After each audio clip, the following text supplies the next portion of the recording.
A day in my life, environmental science student. Adi nga ni kami sa bukid, kami himuon kami activity. Kaya guys, mag-like and subscribe na kaya sa channel na to, Ijur Husu Vlogs at Ijur Husu YouTube channel. At syempre guys, andyan na po yung mga kaklase ko dyan. Naglalakad na po kami papunta sa bukid kung saan malayo-layo po yung ating lalakbayin mga ka-vloggers. Kaya naman guys, hakbang. Malayo-layo yung ating lalakarin kasi naman guys. At may chika nga. Guys, umaga po pala dyan. At syempre may sikat pa ng araw dyan. Kaya naman guys, pag punta kayo sa bukid, agahan nyo pa para hindi kayo mainitan.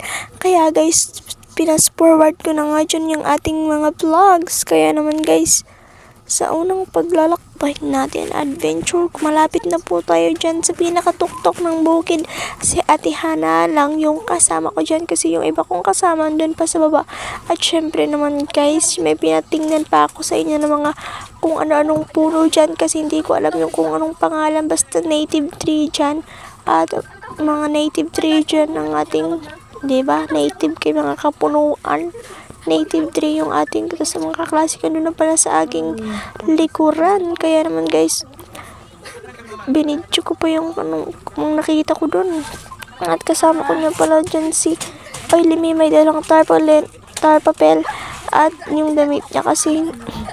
At syempre naman guys, may tirik na tirik pa yung araw dyan. Syempre mainit, nakaglota, charot lang, naka-sunscreen naman kami dyan para hindi kami mainitan. At syempre, nauna na yung iba kong kaklase, doon na po pala siya. At syempre, tirik na tirik yung init ng araw. At syempre, doon yung kasama ko, nag-hi na yun kasi nagbablog din yan, mga kasama ko. Classmate ko pala. At syempre naman guys, andyan, pinicturean ko pang punang kung ano nung tree na to. Basta may bulaklak siya.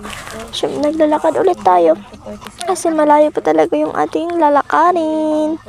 At syempre may, diba, ang layo pa. Tapos may nakita akong bulaklak, binidyo ko na rin. Tapos may tiyan pa ng araw. At syempre, meron yung kita doon yung Batangan Cave. At syempre, naglakad ulit tayo. Kasi magdugay pa. Matagal pa. At syempre guys, pumunta ako sa kanila kasi stay muna sila dun sa may puno para hindi sila mainitan. At syempre naglakad-lakad ulit ako doon. Tapos tiningnan ko ulit yung kaklase ko at may tirik pa ng araw. Hindi talaga mawala yung tirik ng araw kasi dapat umaga pa kaya. Tapos andyan na yung kaklase ko. Pupunta na kami doon sa cuttings kasi doon naman kami magkagawa ng activity namin. Kaya guys, syempre naman andyan ako sa ulihan para mag-video ko sa kanila yung mga kaklase ko. At andyan na pala, andun na sila dun sa kasi nag-una sila dun. At syempre may bit-bit na si Denise ng tarpapel kasi siya yung naghawak ng tarpapel.